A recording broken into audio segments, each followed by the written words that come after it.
it shows that the Europeans have not woken up to realize that the era in which European governments could pass judgments on other countries is over. It's very important to make a distinction between two separate questions. One is whether or not China will be peaceful. And the next question is whether China will be benevolent. Right? These are two completely separate questions. Now, I believe that the phrase benevolent great power is an oxymoron. There's no such thing as a benevolent great power.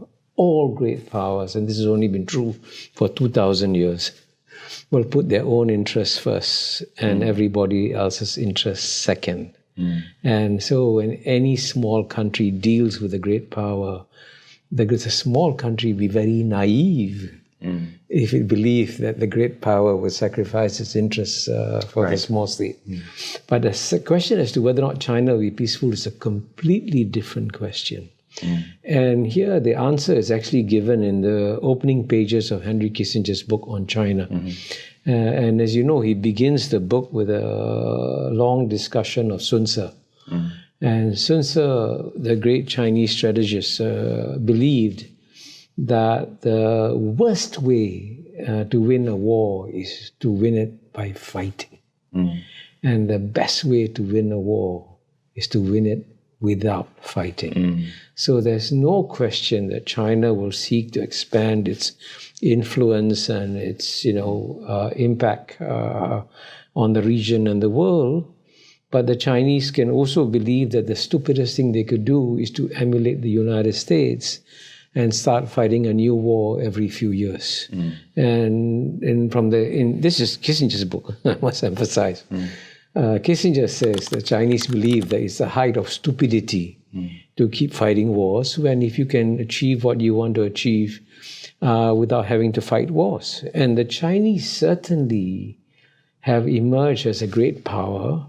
And by the way, out of the 193 countries in the world, the vast majority of the countries in the global south now accept China as more or less an equal power to the United States.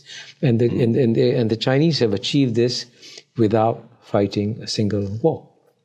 And so that's the remarkable thing about the Chinese. So I have no doubt that China will try to expand its reach and influence, because that's what all great powers do, but they believe it would be stupid to do so by starting or fighting wars. And you don't see this as a potential problem if China seeks to expand its influence in Southeast Asia, claiming more of the South China Seas, influence across the Taiwan Straits? You don't see that as an effort to make the Asian century the Chinese century? Well, I mean, I'm glad you mentioned Southeast Asia, because Southeast Asia actually has lived with China for 2,000 years. And out of the 10 states in Southeast Asia, 9 have an Indic base. Indian culture has had a far greater impact on Southeast Asia than China has had. So Southeast Asia is used to living with many powers as its neighbors. So Chinese influence will grow in Southeast Asia. There's absolutely no question. I mean, again, to give you a simple example, in the year 2000, trade between ASEAN and China was only $40 billion in the year 2000. By 2022, it had hit $975 billion, almost $1 trillion. It was the world's largest trading relationship. Surely with so much trade, Chinese influence is going to grow, obviously. But at the same time, Southeast Asia is also very good at hedging its bets. And so the United States, for example, has now invested more in Southeast Asia than it has in China, Japan, South Korea, India combined. Now that shows a geopolitical shrewdness of the Southeast Asians that is completely underestimated by simple-minded Westerners who see the world in black and white terms and don't understand that in Asia, the name of the game is nuance. And don't try to put people into categories. You're either pro-Chinese or anti-Chinese or pro-American or anti-American. No.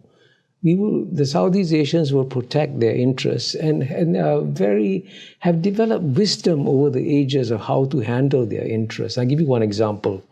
The one country that understands China better than any other country, I believe, is Vietnam.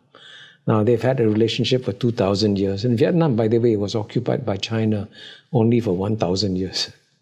And the Vietnamese have a saying that to become the leader of Vietnam, you must be able to stand up to China. And you must be able to get along with China. If you cannot do both, you cannot be a leader of Vietnam. So that's what the Southeast Asians are doing.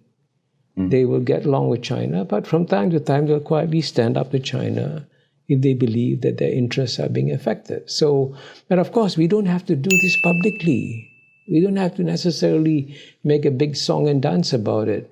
But at the end of the day, you look at how much progress Southeast Asia has made. And to give you another shocking statistic, in the decade 2010 to 2020, the 10 ASEAN countries, their combined GNP is 1/5 that of the European Union.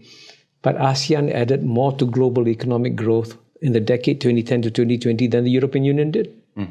I mean, there's some remarkable things that are happening in Asia that go unrecognized in the West.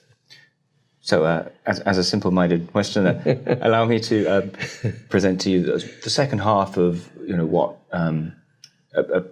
a challenge to your position in the interest of lively conversation, and this would relate to China's policies internally, which again some liken to internal colonialism. You said in Has China Won that China has never really been expansionist, which is news to the people of Tibet and Xinjiang and Mongolia over its history. In this new memoir, you say that the statement China has carried out a genocide in Xinjiang is, quote, factually incorrect, which you could certainly argue semantically. But you deflect immediately to a sort of whataboutism argument with America's role in leading to the Cambodian genocide. And I, as a reader, I sort of felt that you weren't really engaging with the human rights accusations, the human rights criticisms of China, which is so common in the West. Crimes against humanity is the UN's own term for what's happening in Xinjiang, or the high level of dissent against the CCP, whether in Hong Kong or on the mainland. So how can we take your arguments in good faith if you sometimes I feel dismiss these facts as a sort of Western not getting China?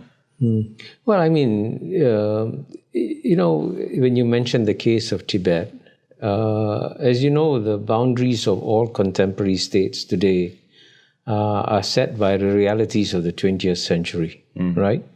And these boundaries, as you know, were accepted by the United Nations when the PRC became a member of the UN. No one challenged those boundaries. In fact, even when it was represented by the nationalist government for many years, even though they only physically control all of Taiwan, the maps of China showed Tibet. And I think, so if you want to say, well, Tibet should be returned to the Tibetans, do you want to go back and say that Texas and California should be returned to the Mexicans? I mean, so the question is, sovereignty. We're not talking about issues of sovereignty. No one is questioning that Hong Kong is part of China. No. But many people question it. There are people, as you know, in the West. My question is about internal policies and human rights abuses. Those criticisms. Okay. Yes. Well, I would say that at the end of the day, China has got to decide what kind of political system is going to have, and it's got to find its own balance. And clearly, the Chinese believe that they are better off with strong central control. And the history of China shows that when the central government becomes weak, the country becomes divided, chaos emerges, and many Chinese people die. And there are far greater deprivations of human rights that take place when the center is weak. And Chinese, as you know, experienced that very recently in their century of humiliation from 1842 to 1949. And the Chinese also, and this I hope you will acknowledge as a fact, found that when they were weak, they were trampled on by the Western powers. And as at the end of the 20th century, the British and French looted and pillaged the Summer Palace like the Taliban, So, I mean, these are historical facts you cannot take away. So when a Westerner comes to China and says, hey, why don't you loosen up? And, it's okay, allow dissent, allow these things, it's okay if you have a bit of chaos. Don't worry, we won't take advantage of you. The Chinese would be very stupid to trust the West. Absolutely stupid after what happened to them from 1842 to 1949. How would them loosening up their internal policies allow them to be taken advantage of? Well, I mean, if you do have chaos in China, if once again the center becomes weak, and great powers do take advantage of divisions, and so I think the point at the end of the day, the most important statistic that every Westerner should know is that the West makes up 12% of the world's population in a small global village that we live in. The rest makes up 88%. The rest have been quite passive for the last 200 years of Western domination of world history, but the rest are waking up now. And these countries will find their own ways and means of adjusting to the modern world, their own systems and so on and so forth.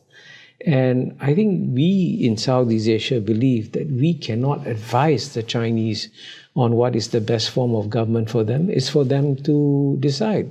But it's also not up to the Chinese to tell us what our system of government should be.